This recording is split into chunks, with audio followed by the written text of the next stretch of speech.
గాక నాకు ఈ అవకాశం ఇచ్చినటువంటి పాస్టర్ గారికి నా ప్రత్యేక వందనాలు తెలియజేసుకుంటున్నాను.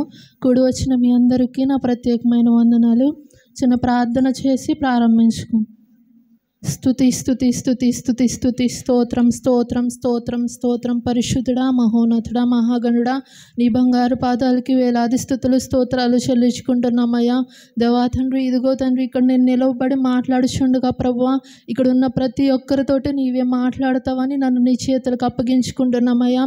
తండ్రి నాయన, సూటిగా స్పష్టంగా ప్రతి ఒక్క బిడ్డతోటి మాట్లాడమని నన్ను నీ చేతులకు అప్పగించుకుంటున్నానయ్యా. నా ద్వారా అనేక బిడ్డలను దర్శించమని ప్రభా, ప్రతి ఒక్క బిడ్డతోటి మాట్లాడమని అడుగుతున్నానయ్యా. తండ్రి నాయన, నాకు మీరే తోడుగా ఉండి ప్రభా, నేను ఏమైనా తప్పులు పొరపాట్లు చేసుంటే క్షమిస్తారని, నా ఈ చిన్ని ప్రార్థన ఆలకిస్తారని యేసు నామములో అడుగు వేడుకొని ప్రార్థన చేయుచున్నాం మా పరమ తండ్రి, ఆమేన్.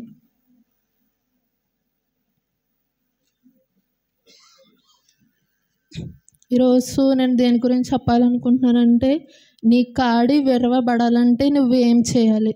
కాడి అంటే ఏంటి? మనం చేసే పాపాలు, లేదంటే మనకున్నటువంటి బాధ, వేదన ఏదైతే ఉందో ప్రతి ఒక్కటి కాడిలా వస్తుంది. అంటే మనకున్నటువంటి బాధను తొలగించాలంటే మనం ఏం చేయాలి? ఫస్ట్ దేవునికి మనల్ని మనం అప్పగించుకోవాలి. మనకున్నటువంటి పరిస్థితిని దేవునికి అప్పగించుకోవాలి. మనకున్నటువంటి సమయాన్ని దేవునికి అప్పగించాలి. ఎప్పుడైతే మనం ఇవన్నీ దేవునికి అప్పగిస్తామో అప్పుడు దేవుడు మనకున్నటువంటి ఏదైతే బాధ ఉందో, వేదన ఉందో, అనారోగ్యం ఉందో ప్రతి దాన్ని వివరిస్తారు. లూకా సువార్త 13వ అధ్యాయం 11 నుంచి 14 వరకు. 18 ఏండ్ల నుండి బలహీనపరిచే దెయ్యము పట్టిన యొక్క స్త్రీ అచ్చట నుండెను. ఆమె నడుము వంగిపోయి ఎంత మాత్రమును చక్కగా నిలబడలేక నుండెను. యేసు ఆమెను చూచి రమ్మని పిలిచి, అమ్మా, నీ బలహీనత నుండి విడుదల పొంది ఉన్నావని ఆమెతో చెప్పి ఆమె మీద చేతులుంచగానే ఆమె చక్కగా నిలవబడి దేవుని మహిమపరిచెను. ఇక్కడేంటి? ఎప్పటి నుంచో బాధపడుతున్న ఒక స్త్రీ, దెయ్యం పట్టి ఎప్పటి నుంచో బాధపడుతున్న ఒక స్త్రీని దేవుడు ఇక్కడ ఆమె గురించి ఇక్కడ చెప్తున్నారు. ఏంటి? ఆమెకి నడుము ఏదైతే వంగిపోయిందో దెయ్యం పట్టి, అది ఎప్పుడు విడవబడింది? దేవుడు ఎప్పుడైతే ఆమె మీద చేతులుంచి ఆమెతో మాట్లాడారో అప్పుడు ఆమె చక్కగా నిలవబడి దేవుణ్ణి మహిమపరిచింది. అక్కడ కార్యం ఎలా జరిగింది? దేవుడు పిలవగానే ఆమె దేవుని దగ్గరికి వెళ్ళింది. ఆ స్త్రీ దేవుని దగ్గరికి వెళ్ళడం ద్వారా దేవుడు ఆమె జీవితంలో కార్యం చేసి ఆమెకున్నటువంటి అనారోగ్యం అనేది తీసేసి, ఇంకా ఏంటి, ఆమెను చక్కగా నిలవబడి వంగిపోయినటువంటి ఆ స్త్రీని నిలవబెట్టి దేవుణ్ణి మహిమపరిచే రీతిగా ఆ స్త్రీని అక్కడ దేవుడు నిలవబెట్టారు. అలాగే ఇప్పుడు ఇక్కడ కూడా అనేక మంది ఇక్కడ ఉన్న ప్రతి ఒక్కరికి ఏదో ఒక సమస్య ఉంటుంది. అది అనారోగ్య విషయం అయి ఉండొచ్చు, లేకపోతే ఏదో ఒక బాధ, వేదన మనలో ఉంటుంది ఖచ్చితంగా. మనం ఎప్పుడైతే ఇలాంటి సిచ్యువేషన్, అంటే ఏ బాధ లేదు, నాకు ఇంట్లో ఎటువంటి సమస్య లేదు, నా ఒంట్లో ఎటువంటి అనారోగ్యం లేదు అన్న వాళ్ళు ఇక్కడ ఎవరైనా ఉన్నారా? ఎవ్వరూ లేదు. మనం ఆరోగ్యంగా ఉంటే మన ఇంట్లో పరిస్థితి సరిగా ఉండదు. మన ఇంట్లో పరిస్థితి సరిగ్గా ఉంటే మన ఒంట్లో ఆరోగ్యం సరిగ్గా ఉండదు. ఏదో ఒక విషయంలో మనం బాధపడుతూ ఉంటాం.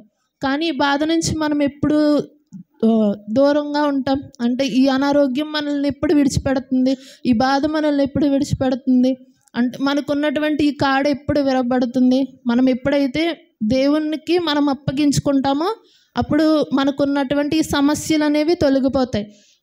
ఇక్కడ ఈ స్త్రీ కూడా దేవునికి తను అప్పగించుకుంది. దేవుడు నా జీవితంలో కార్యం చేస్తారని దేవుని పట్ల నమ్మకం ఉంచి ఆ స్త్రీ ఏంటి, దేవునికి అప్పగించుకుంది. దేవుడు ఎప్పుడైతే పిలిచారో అప్పుడు వెళ్ళి స్వస్థత పొందుకుంది. అలాగే మనం కూడా ఏంటి, మన సమస్య ఏదైతే ఉందో దేవుని దగ్గర మనం ఎప్పుడైతే ప్రార్థన చేస్తామో, దేవునికి ఎప్పుడైతే మనం అప్పగించుకుంటామో అప్పుడు మనం కార్యం చూస్తాం.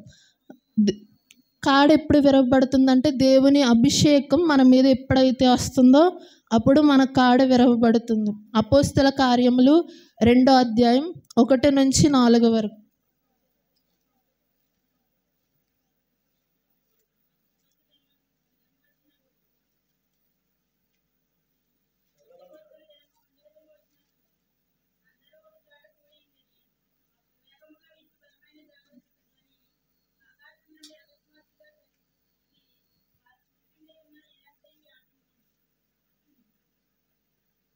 మరియు అగ్నిజ్వాలల వంటి నాలికలు విభాగింపబడినట్టుగా వారికి కనబడి వారిలో ఒక్కొక్కని మీద వాలగా అందరూ పరిశుద్ధాత్మతో నిండిన వారై ఆ ఆత్మ వారికి వాక్శక్తి అనుగ్రహించిన కొలది అన్య భాషలతో మాట్లాడసాగిరి. ఇక్కడ ఏంటి, వారి మీదకి ఎప్పుడైతే పరిశుద్ధాత్మ అనేది వారి మీదకి వచ్చిందో అప్పుడు ఏం చేశారు, వారు అన్య భాషలతో మాట్లాడసాగిరి. మనం కూడా ఇక్కడ దేవుని సన్నిధికి వస్తాం, మనం ఏం చేస్తాం, దేవుని ఆరాధిస్తాం. ఆరాధించినప్పుడు ఎప్పుడైతే మన మీదకి పరిశుద్ధాత్మ అనేది వస్తుందో అప్పుడు మనం కూడా అన్య భాషల వరం అనేది మనం పొందుకుంటాం. ఇన్ని సంవత్సరాల నుంచి, ఇన్ని దినాల నుంచి మనం సన్నిధికి వస్తున్నాం కదా, ఇక్కడ ఉన్న ఎంతమందికి అన్య భాషల వరం ఉంది, ఎంతమంది రక్షణ తీసుకున్నాం, రక్షణ తీసుకున్న ప్రతి ఒక్కరికి అన్య భాషల వరం ఉందా ఇక్కడ? ఎందుకు లేదంటే మనం దేవుణ్ణి అంతలా ఆరాధించట్లేదు. మనస్ఫూర్తిగా మనం ఎప్పుడైతే పూర్తిగా దేవుణ్ణి నింపుకుని ఎప్పుడైతే దేవుణ్ణి ఆరాధిస్తామో అప్పుడు మన పైన ఏంటి, పరిశుద్ధాత్మ అనేది మనం పైకి వచ్చి మనం అన్య భాషల వరం పొందుకుంటాం. మనం దేవుణ్ణి మనస్ఫూర్తిగా ఎప్పుడైతే ఆరాధిస్తామో, మనల్ని మొత్తానికి దేవునికి ఎప్పుడైతే అప్పగించుకుంటామో అప్పుడే కదా పరిశుద్ధాత్మ అనేది మన మీదకి వస్తుంది. ఇన్ని సంవత్సరాల రక్షణ తీసుకుని ఇప్పటికీ మనం అన్య భాషలు పొందుకోలేకపోయామంటే మనం దేవునితో మన సహవాసం ఎలా ఉందో మనం ఒకసారి మనల్ని మనమే పరీక్షించుకోవాలి. అలాగే అపోస్తుల కార్యములు 19వ అధ్యాయం 6వ వచనం.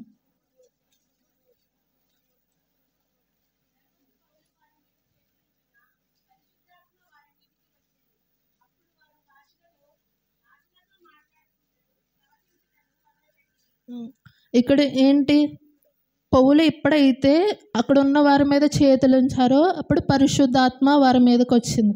అంటే ఇక్కడ మనం సన్నిధిలో ఉన్నాం కాబట్టి మనకి ఎప్పుడైతే మన పాస్టర్ గారు వాక్యం చెప్తున్నారో మనం ఎప్పుడైతే శ్రద్ధగా విని, లేకపోతే ఎప్పుడైతే మనం పూర్తిగా దేవుని మాటల్లో నీలమైపోయి ఉంటామో అప్పుడు పరిశుద్ధాత్మ అనేది మనందరి పైన ఉంటుందన్నమాట. తర్వాత రెండవది వచ్చేసి యేసు రక్తం ద్వారా మన కాడి విరవబడుతుంది.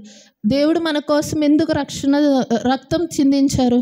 మన పాపాలన్నిటినీ కడిగేయడానికి ఆయన రక్తం చిందించారు. అయితే మనం ఏం చేస్తున్నాం, ఆయన ఒకసారి మన కోసం తన ప్రాణాలను పణంగా పెట్టారు.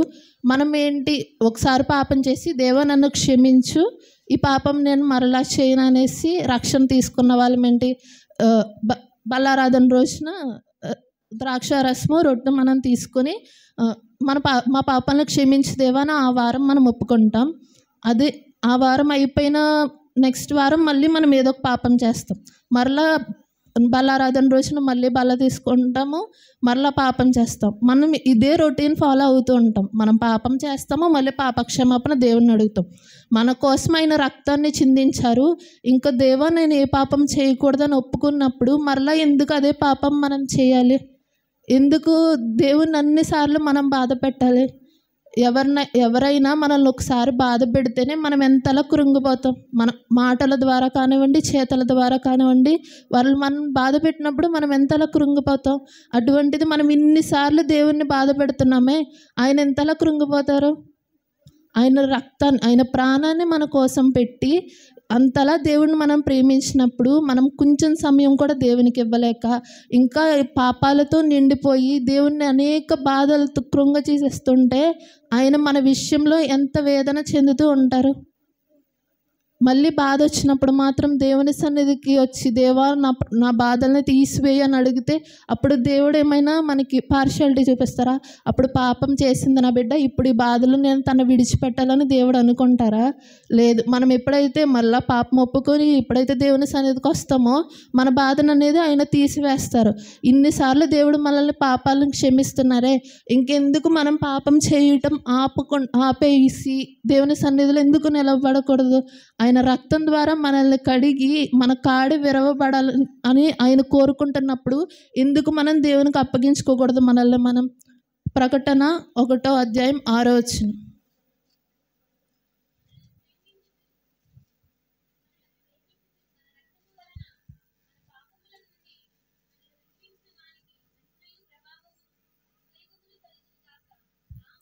సరిపోతుంది. ఇక్కడ ఆయన మనల్ని ప్రేమించి ఆయన రక్తాన్ని మన పాపములు కడిగేయడం కోసం ఆయన తన రక్తాన్ని అనేది చిందించారు. సో ఏం చేయాలి, మన పాపాలని విడిచిపెట్టి మన పాప క్షమాపణ పొందుకొని ఆయన సన్నిధిలో మనం నిలవబడాలి. యెషయా 1:18.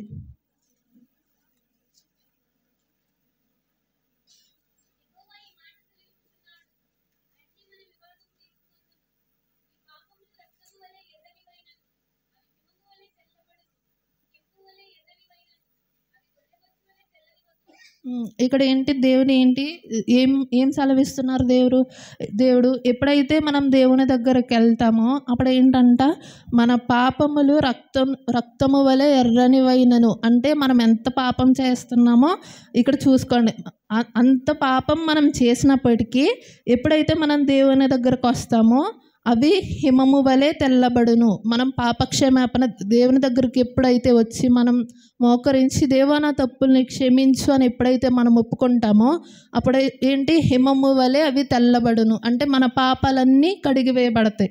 రెండవది కెంపు వలె ఎర్రని వైనను, అవి గొర్రెబొచ్చు వలె తెల్లని వగును.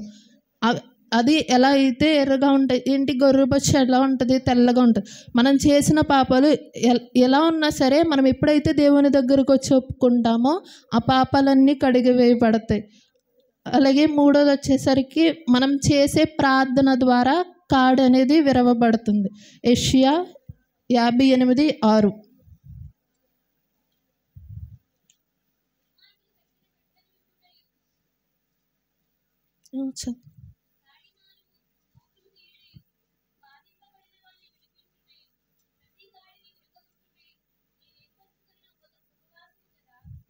ఇక్కడ మనకి ఏవైతే ఇక్కడ బాధింపబడిన వారిని విడిపించుటకు, అలాగే కాడి మాను మేకులు తీయుటకు, ప్రతి కాడును విరగొట్టుటయు నేను నేర్పరుచుకున్న ఉపవాసము కాదా. అంటే మనం ఎలా మన పాపాలని మన బాధలని, మన వేదనని, మన అనారోగ్యాన్ని మనం తగ్గించుకోవాలంటే మనం ఏం చేయాలి, మనకున్నటువంటి వేదనను మనం తీసివేయాలంటే, మనకున్నటువంటి బాధను మనం తీసివేయాలంటే ఏం చేయాలి, దేవుని సన్నిధిలో మనం ఎప్పుడైతే ఉపవాస ప్రార్థన చేస్తామో, ఎప్పుడైతే మన పరిస్థితిని దేవుని చేతులకు అప్పగించాం, మన ప్రార్థన ఎప్పుడైతే సరిగ్గా చేస్తామో అప్పుడు దేవుడు మన కాడును విరగొడతానని ఇక్కడ సెలవిస్తున్నారు. అలాగే మనం చూసుకున్నామంటే యోనా 3వ అధ్యాయం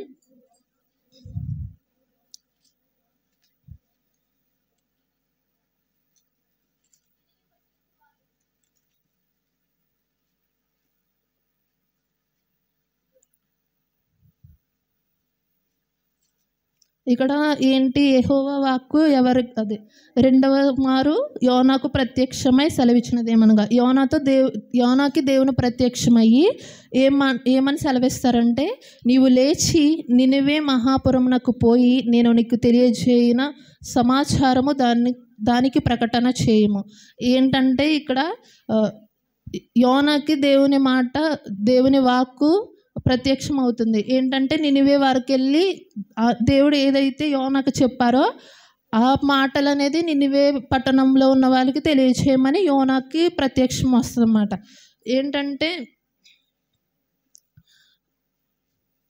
యోనా పట్టణములో ఒక దినం ప్రయాణమంత దూరము సంచరించు ఇక 40 దినములు నినివే పట్టణము నాశనం, 40 దినములకు నినివే పట్టణము నాశనమగునని ప్రకటన చేయగా, యోనా వెళ్ళి ఇది నినివే పట్టణంలో ఉన్న వాళ్ళకి చెప్తారన్నమాట. ఈ నినివే పట్టణం అనేది నాశనం అవుతుందని అక్కడ ఆ పట్టణంలో వారికి చెప్తారు. అప్పుడు ఏం చేస్తారంటే, వాళ్ళందరూ దేవుణ్ణి నమ్మినవారు కాబట్టి నినివే పట్టణపు వారు దేవుని యందు విశ్వాసం ఉంచి ఉపవాస దినము చాటించి గనులేమి అలుపులేమి అందరూ గోనెపట్టు కట్టుకుని, ఆ సంగతి నినివే రాజునకు వినబడినప్పుడు అతడును తన సింహాసనము మీద నుండి దిగి తన రాజవస్త్రములను తీసివేసి గోనెపట్టు కట్టుకుని బూడిదలో కూర్చుండెను. అప్పుడు వీళ్ళందరూ దేవుని సన్నిధిలో దేవుని మీద నమ్మకంతో ఉపవాసంతో అందరూ ఏంటి గనులేమి అలుపులేమి అంటే ఏంటి ఉన్నవాళ్ళు లేని వాళ్ళు ఆ పట్టణంలో ఎంతమంది అయితే ఉన్నారో అంతమంది కూడా ఉపవాసం ఉండి ప్రార్థన చేస్తారు. వీళ్ళు ప్రార్థన చేసినప్పుడు ఈ వార్త రాజుకు కూడా తెలుస్తుంది కాబట్టి ఆయన ఏంటి నేను రాజును కదా నేను ఎందుకు ఉండాలని ఆయన అనుకోలేదు. ఆయనకు కూడా ఆయన ఉన్నటువంటి సింహాసనం మీద నుండి దిగి ఏదైతే తన సింహాసనం ఉందో దాని మీద నుంచి దిగి అతను కూడా ఉపవాసం ఉంటారు. ఇక్కడ వీళ్ళందరూ చేసింది ఏంటి, వాళ్ళ పట్టణం నాశనం అయిపోతుందని వాళ్ళకి తెలిసినప్పుడు వాళ్ళందరూ ఏం చేస్తున్నారు, ఉపవాసం ఉండి ప్రార్థన చేస్తున్నారు. వాళ్ళు అక్కడ ఉపవాసం ఉండి ప్రార్థన చేసినప్పుడు దేవుడు వాళ్ళ జీవితంలో కార్యం చేశాడా లేదా? 10వ అధ్యాయంలో చూసుకున్నామంటే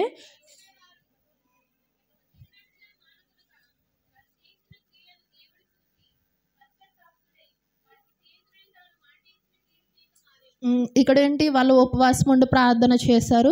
ఆ నినివే పట్టణం ఏదైతే దేవుడు నాశనం చేస్తారని చెప్పారో ఆ నాశనమును దేవుడు చేశారా? వాళ్ళు ఎప్పుడైతే ఉపవాసం ఉండి ప్రార్థన చేశారో అక్కడ దేవుడు ఏమంటున్నారంటే కీడు చేయక మానేను. చెయ్యాలనుకున్న కీడు దేవుడు ఆ పట్టణంకు చేయలేదు. వాళ్ళు చేసిన పని ఏంటి, జస్ట్ ఏంటి వాళ్ళు అప్పగించుకుని ఉపవాస ప్రార్థన తగ్గించుకుని ఉపవాస ప్రార్థన చేశారు. అక్కడ రాజు నేను ఎందుకు చేయాలి అని అనుకుంటే ఈరోజు ఈ పత్రికలో మనం ఈ అధ్యాయం గురించి ఇలా చెప్పుకునేవారం కాదు, ఈ పట్టణం గురించి మనం ఇలా చెప్పుకునే వాళ్ళం కాదు.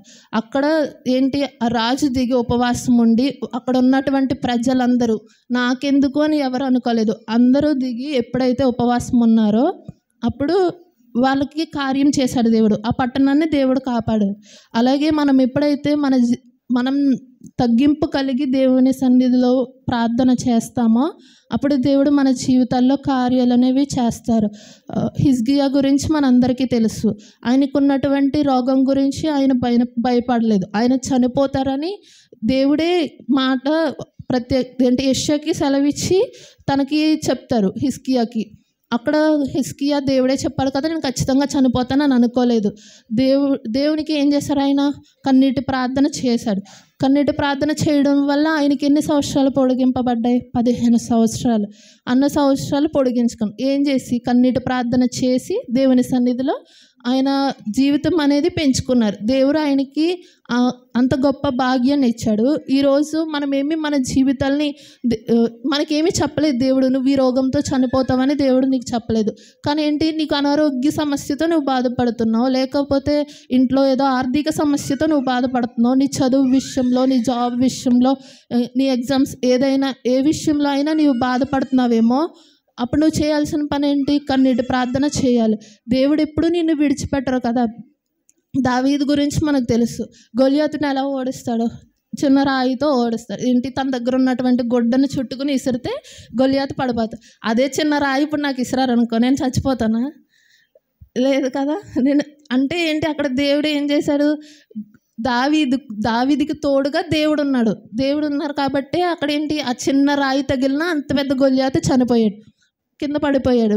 అలాగే ఏంటంటే మనకున్నటువంటి సమస్య ఎంత పెద్దదైనా లేక ఎంత చిన్నదైనా సరే మనం ఎప్పుడైతే దేవుడిని నమ్ముకుంటామో దేవుడు మనకు తోడుగా ఉంటే ఆ చిన్న సమస్య కూడా పారిపోతుంది. అంటే ఆ చిన్న సమస్య కూడా తొలగిపోతుందని. అలాగే దానియేలు సింహబోన్లో ఉన్నప్పుడు ఆయన ఏం చేశారు, ఇంకా సింహాల దగ్గర ఉన్నా ఇంకా నన్ను ఎవరు కాపాడతారో, నేను చచ్చిపోతానని అనుకోకుండా, సింహాలు నన్ను తినేస్తాయని అనుకోకుండా ఆయన ఏం చేశాడు, దేవుడిని ఆరాధించాడు. అక్కడ మోకరించి ప్రార్థన చేయగా దేవుడు ఏంటి, తన దూతలను పంపి ఆయన దగ్గర ఆయన చేస్తున్న ఆరాధనకి సింహాలు కూడా అక్కడ ఉండి ఆయన చూసాయి. అంత రీతిగా దేవుడు అక్కడ దానియేలుని కూడా కాపాడు. ఇంకా ఈ బైబిల్లో చూసుకున్నామంటే ఎంతమంది ప్రార్థన చేస్తే వారికి ఉన్నటువంటి బాధ లేకపోతే వేదన లేదంటే వారు కోరుకున్న విషయం కోసం అంత పెద్ద గొప్ప వాళ్ళే, ఈరోజు మనం చెప్పుకున్నటువంటి అంత గొప్ప వాళ్ళే దేవుడి దగ్గర తగ్గించుకొని ప్రార్థన చేసి వాళ్ళు కార్యాలు పొందుకున్నప్పుడు మనం దేవుని దగ్గర ఎంతటి వారం అంటే దేవుడు వీళ్ళ గురించి ఇంతలా రాశారు కదా, మనం ఏ పాటి వారం? అలాంటిది దేవుని దగ్గర మనం మోకరించి ప్రార్థన చేస్తే ఆయన ఎంతో ఇష్టంగా చేసుకున్న మనల్ని, మన ప్రార్థనని ఆలకించి మనకున్నటువంటి సమస్యలను తొలగించరా? ఆయన తొలగిస్తాడు. కాబట్టి మనం చేయవలసిన పని ఏంటి? మనకి దేవుడు ఒక గొప్ప వరం ఇచ్చాడు, మనకు ఒక గొప్ప ఆయుధం దేవుడు మనకి ఇచ్చాడు. ఏంటి? ప్రార్థన.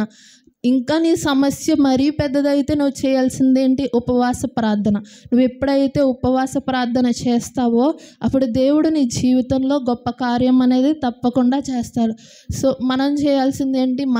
మనల్ని తగ్గించుకొని మనం ఎప్పుడైతే దేవునికి మన సమస్య అనేది చెప్పుకుంటామో, ఈ లోకంలో ఈ లోకస్తులకి ఎవరికైనా మన సమస్యను మనం చెప్పుకున్నామంటే మన ముందేమంటారు? అయ్యో అవునా ఇలా జరిగిందా అంటారు. మన వెనకేమంటారు? దీనికి ఇలాగే జరగాలి, మంచిగా జరిగింది అంటారు. మనం ఇదే విషయాన్ని దేవుని దగ్గర మోకరించుకొని చెప్పామంటే దేవుడు మనల్ని అలా విక్రిస్తాడా? విక్రించే దేవుడా మన దేవుడు కాదు. కనుక ఆయన ఏంటి? మనం ఎంత ఏడ్చినా ఆయన చూస్తారు, మనం ఏ పని చేసినా ఆయన చూస్తాడు. మనం ఆయన దగ్గర ఏం కోరుకున్నా, అది ఎంత చిన్న కోరికైనా సరే, మన బాధ ఎంత చిన్న బాధ అయినా సరే, మనం ఏం చెప్పుకున్నా ఆయన మౌనంగా వింటారు. అదే రీతిగా గొప్ప కార్యాలు కూడా దేవుడు మనకు చేస్తాడు. ఈ లోకానికి చెప్పుకుంటే మనం పొందుకునేది బాధ మాత్రమే, మనం ఏది పొందుకోము. అదే దేవునికి ఎప్పుడైతే మన బాధను చెప్పుకుంటామో దేవుడు మనకున్నటువంటి బాధలన్నిటినీ తీసివేస్తారు. అనారోగ్యమైన అది ఏదైనా సరే, ఈ రోజు నుంచి నువ్వు ఒకవేళ ఉపవాస ప్రార్థన చేయలేకపోవచ్చు, కానీ ప్రార్థన అయితే చేయగలవు కదా. మోకరించి ప్రార్థన చేయలేకపోవచ్చు, కానీ నిలవబడి ప్రార్థన చేయగలవు కదా.